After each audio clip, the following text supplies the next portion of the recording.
Hello and welcome to my very first video where we'll be having a closer look at the internet's favorite Ponzi scheme, scam coin, or broken token, whatever you want to call it. People have been calling it SAFEMOON, so let's go with that. Now, of course, unfortunately, with a typical Ponzi scheme, everyone's got to attack the man, so I'm very much looking forward to the ad hominem attacks, as well as clearly I'm recording this in my parents' basement, etc., etc. But with that out of the way, let's have a closer look at some of these things that they announced at the Ask Me Anything.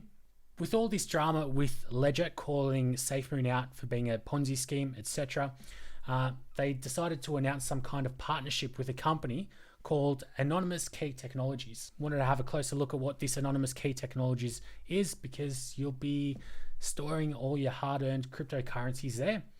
And of course, you don't want to be losing your hard-earned money or your crypto. As we can see here, it is quite a dodgy looking website. We'll get into it.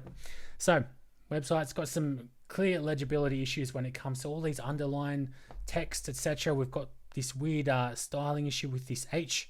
Not quite sure what's going on there. There's also styling issues when it comes to 4K screens. It does not really fit nicely. There's no real flex boxes. It doesn't seem like they've enabled that.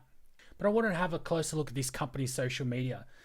Unfortunately, of course, lo and behold, no social media accounts, no Twitter, Facebook, doesn't lead us to anywhere. Just redirects us to the site again. So that's one red flag. But of course, this is a security company that engages itself in the next generation of security. Well, unfortunately, I can't even enable the last generation of web security because they don't even have an SSL certificate on their website, which is incredibly worrying for a company that prides itself supposedly as a security company, and that SAFEMOON wants to incorporate as a security protocol, I guess. But this led me down a bit of a rabbit hole because there's some clear red flags here. After all, where there's smoke, there is fire. So I wanted to have a closer look at who works here, if this is even a real company, if it's linked to the SAFEMOON guys, because there's a lot of strange things that link back to the SAFEMOON team. What I did find is that there's a lot of these guys that worked at AK Code that also seem to work at Aegis Systems Canada. With a closer look at Aegis Systems Canada though, if we scroll back up to the top, we can see it is the exact same website. It's literally a copy and paste, just a different image up top. Everything, the styling issues are exactly the same. It is completely farcical. Now, unfortunately, as well, you'd think a company that takes its security pretty seriously would have a serious privacy policy. But having a look at its privacy policy, it's just a one-page PDF. Quite worrying. I'm sure they're complying with GDPR there. So with these clear security issues out of the way, let's have a closer look at some of the blatant lies that the SAFEMOON team have been saying. So one of the things last week is they couldn't run the live stream properly. There were a lot of these sizing issues. They couldn't get the aspect ratios right. They couldn't get the audio right. And one of the things that blamed the audio on, and the complete failure that last week's live stream was the fact that they broke Twitch. Now, these guys only really get 50,000 or so viewers a live stream, which I'll give them. It is a little bit better than John Caroni's failed YouTube and Twitch gaming careers. Get into that a little bit later. But as we can see here, Twitch runs perfectly with 155,000 streamers on just one stream. Now, I don't know why they'd be lying about this, but of course, well, I do know. They've got to keep on pumping and marketing the hype up just because it is a Ponzi scheme. They've got to hype people up, bring more people in so they can keep on making more money and flushing out the weak hands, so there's continuous volume. So the third thing that I've noticed with a lot of these SAFEMOON Sunday videos is that there's a lot of spelling mistakes in their marketing collateral. Now, I work in marketing, digital marketing, etc. So I kind of know that all these videos are very much the same. They follow a very similar kind of pattern, and it really made me question whether or not any of these products are even real, such as the wallet, the hardware wallet, the credit card, etc. It's just really pumping their products up, which, to be honest, I really do doubt they do exist. But I went down the rabbit hole of going down to Video Hive, and I managed to find a lot of these videos that they have been just copying, well, not copying, but they download the template, replace a couple of images with their SAFEMOON logo and pump it up, and everyone thinks, geez, look at their great marketing. Now, this really made me question as to why there is so many spelling mistakes. My personal belief is that they're really just paying some guy on Fiverr to do a lot of these marketing videos, and probably not from an English speaking country, and they're just publishing these videos. So as you can see here, we've also got the Phoenix, and if we really want to go down, we can find each and every one of these videos that they've used for the hardware wallet, for their their app and all the exchange and everything. We'll be able to find this on Video Hive. I'm actually quite surprised we don't hear the audio of Audio Jungle when they play these marketing videos as well. That would be quite an epic fail, really. So I'm really questioning whether or not these products even really exist, because they're just really marketing collateral. I haven't really seen, well, of course the hardware wallet doesn't exist because it's had 2 or so days just to even come up as a thought bubble. But there's another thing that really does worry me, is the ever-changing white paper.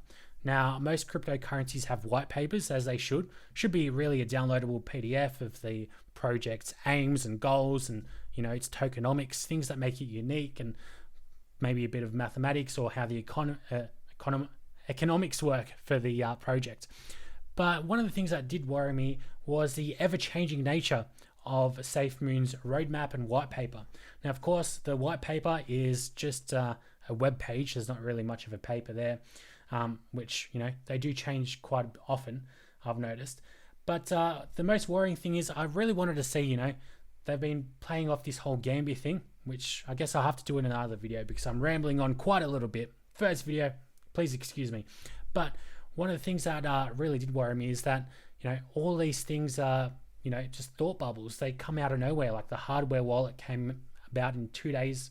We've got the exchange, we've got Africa, we've got all this extra stuff. So I went down looking at the Wayback Machine and wanted to find some of the very first white paper documents that we've seen.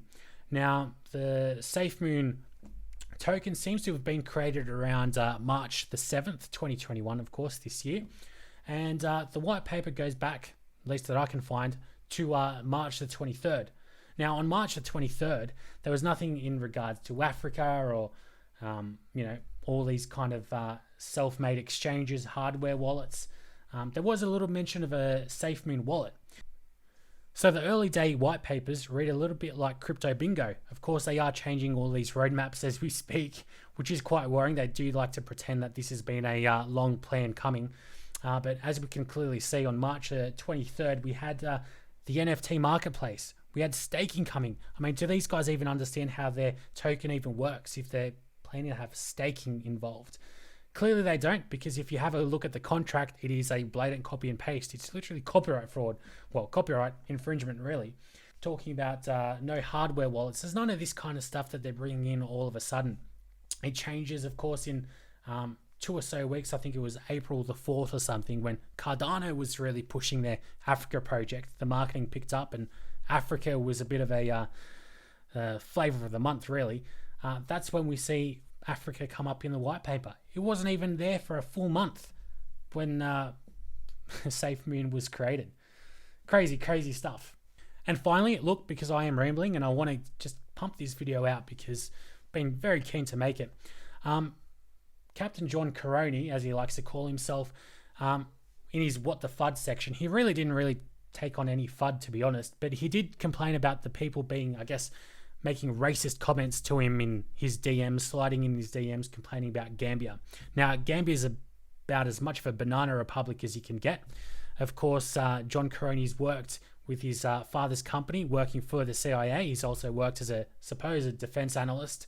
So we'll get into that in another video because it is just such a rabbit hole to go down. But one of the more worrying things was he pretended to really care about people's racist comments, but looking through all his historic content through his failed YouTube gaming channels where he tried to go on Twitch, he's got no problem with people or himself being racist. Like, my buddy, this is gonna sound super fucked up and racist, and I really don't give a shit, but hold on. Like, I mean, because white people are assholes, I mean, just in general, you know, white people, you know, it's like, Shit, we got company. Oops. Internet really never forgets. But with that being said, I very much look forward to reading each and every one of your comments because I know they'll be very, very entertaining. Be sure to leave a like, comment, and subscribe, or dislike, and be sure to hit that notification bell so you'll be able to dislike and hashtag SAFEMOON as soon as each and every one of my videos do come out. That is. Till next time though, guys, I'll see you later.